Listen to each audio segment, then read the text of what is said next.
Siapa yang sholat subuh berjamaah, faka'annama sholal laila kullah, seakan-akan dia sholat semalam suntuk.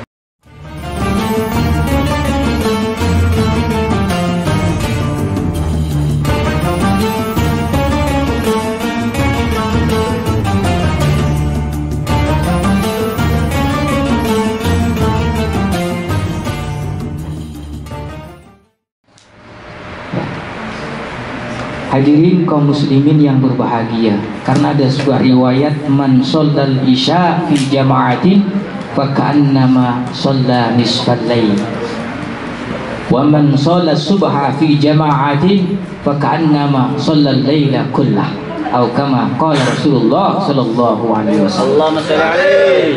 Jadi barang siapa sholat isya dengan berjamaah, dia itu seperti sholat seperdua malam. Barang siapa yang sholat subuh berjamaah, faka'annama sholal laila kullah, seakan-akan dia sholat semalam suntuk. Subhanallah. Pernah Pak sholat semalam suntuk? Pernah? Sama juga saya belum pernah. Cuman suntuknya aja dapat. Ya. Tapi ketika kita sholat subuh dengan berjamaah, sholat isya dengan berjamaah, insya Allah akan ada pahalanya. Makanya apa?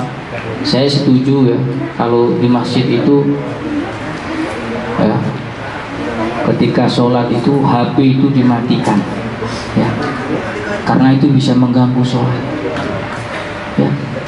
Pernah sholat dulu di Jakarta ya, sholat maghrib, setelah baca Al-Quran, Fatihah, baca surat, kemudian ruku ya. Mana? Qul a'udzu birabbin nas, malikin nas, sampai terusnya Allahu Akbar. Ada bunyi HP, deringnya Roma Irama, manisnya madu tak semanis senyummu. Ya ini akhirnya apa? Gak konsentrasi sholatnya ya. Hitamnya arang, tak sehitam rambutmu. Makanya apa? Ketika masuk masjid dimatiin HP-nya supaya nggak ganggu kepada yang lainnya ya. Karena apa? Itu akan mengganggu kekhusyukan yang lainnya. Itu masih mending nyanyinya Roma. Kalau tarling, gendang kumpul umpamanya. Inilah hadirin kaum muslimin yang berbahagia. Kemudian yang keempat, salah satu ciri umat yang nanti diakui oleh baginda Rasul sallallahu alaihi wasallam, yabtaghuna fadlan minallahi wa ridwana. Dia yang selalu mengharapkan fadl, karunia dan ridho Allah subhanahu wa ta'ala.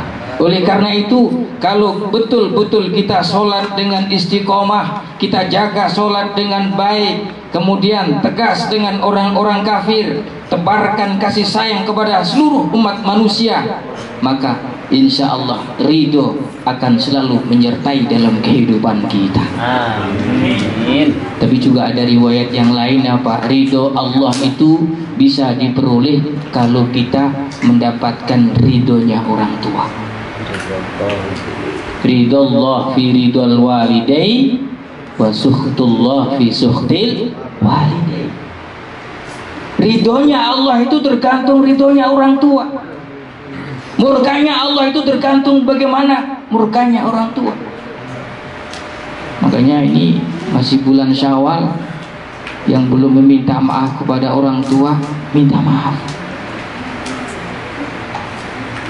Sudah telepon ya? Alhamdulillah.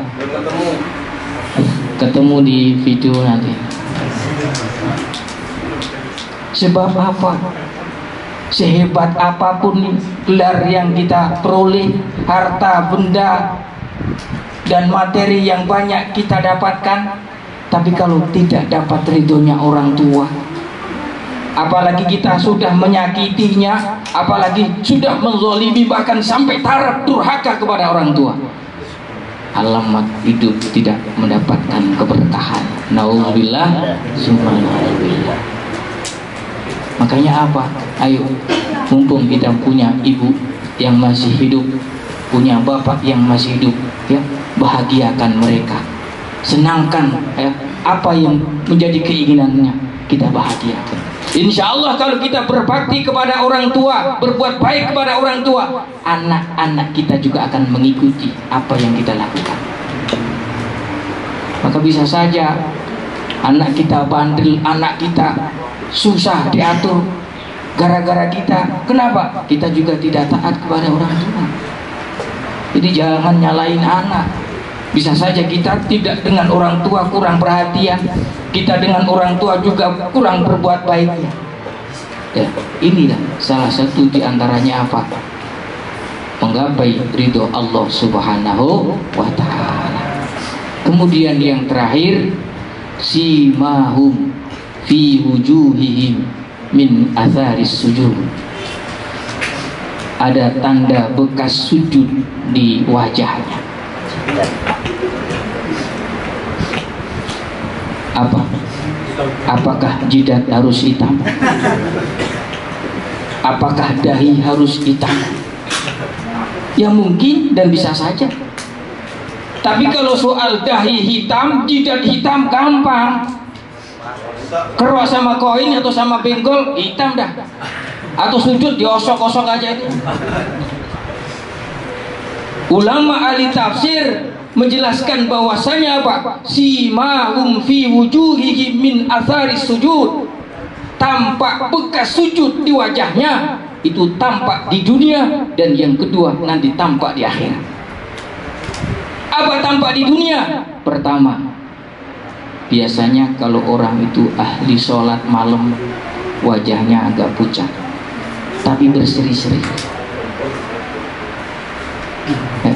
Tapi kalau tidur terus, Kemudian yang kedua, karena malam sering sujud, ya, dia apa? Mempunyai perilaku yang tawaduk, rendah diri, tidak sombong, tidak angkuh, sombong dengan ilmunya, sombong dengan kekayaannya, sombong dengan kelebihannya. Itu salah satu di antaranya tanda. Kemudian juga karena di dalam sholat kita tidak boleh berkata-kata, tidak boleh berkata, mengucapkan hal-hal yang lainnya, bahkan dua kata, bahkan itu ada salah satu di antaranya apa? Membatalkan. Maka di luar sholat pun dia selalu menjaga ucapannya, ucapan yang bagus, ucapan yang menyenangkan temannya. Ketika kita ngomong, saudara kita, tetangga kita, teman kita merasa senang. Bukan sebaliknya, ketika kita ngomong, orang akan tersakiti, terzolimi gara-gara omongan kita. Makanya jaga lisan ini, ya. Lisan itu cukup bahaya. Waqad yurja li jarhi sayf wala bari'a lima jara'ahu. Apa? Ila akhirnya. Waqad yurja li jarhi sayf wala bari'a lima jara'ahu lisan. Ya. Kalau pedang melukai badan, ya, kalau pisau melukai badan, masih ada harapan sembuh. Tapi kalau lisan melukai hati, nak kemana obat tidak dicari. Bahkan sampai keturunan, 2 keturunan, 7 keturunan kadang-kadang masih ingat ucapan-ucapan yang menyakitkan. Ya. Makanya apa? Tampak wajah, tampak sujud di wajahnya itu adalah dia tampak bagaimana bisa menjaga lisannya. Kemudian tanda bekas sujud di wajahnya tampak di akhirat bagaimana nanti? Dia wajahnya akan bersinar, ya, dibanding dengan orang-orang lain yang tidak pernah bersujud. Inilah hadirin kaum muslimin yang berbahagia, 5 di antara identitas tanda-tanda yang mudah-mudahan kita semuanya bisa melaksanakannya, ya, bisa melakukannya sesuai dengan kemampuan kita. Yang jelas kita ikhtiar terus, kita berusaha terus, kita belajar. Makanya di Korea juga bisa kita belajar. Belajar tidak harus di pesantren, belajar tidak harus di madrasah. Kita diskusi, kita ngobrol, ya, ngobrol masalah tentang iman, ngobrol masalah tentang ilmu. Itu juga salah satu di antaranya belajar. Oleh karena itu, ayo kita saling mengingatkan, ya, saling bersama-sama, saling jaga ukhuwah kita, jaga persatuan kita. Mudah-mudahan kita selalu diberikan rahmat dan berkah oleh Allah Subhanahu wa ta'ala. Amin. Itulah hadirin kaum muslimin yang berbahagia. Mungkin inilah yang bisa kami sampaikan. Ada kurang dan lebihnya, mohon maaf yang sebesar-besarnya. Kalau toh memang ada kata-kata yang benar, itu datangnya semata-mata dari Allah Subhanahu wa ta'ala. Namun apabila ada kata-kata yang tidak benar, itu mutlak dari ketidakmampuan diri kami. Itu saja, kurang dan lebihnya mohon maaf. Hadanallahu wa iyyakum ajmain.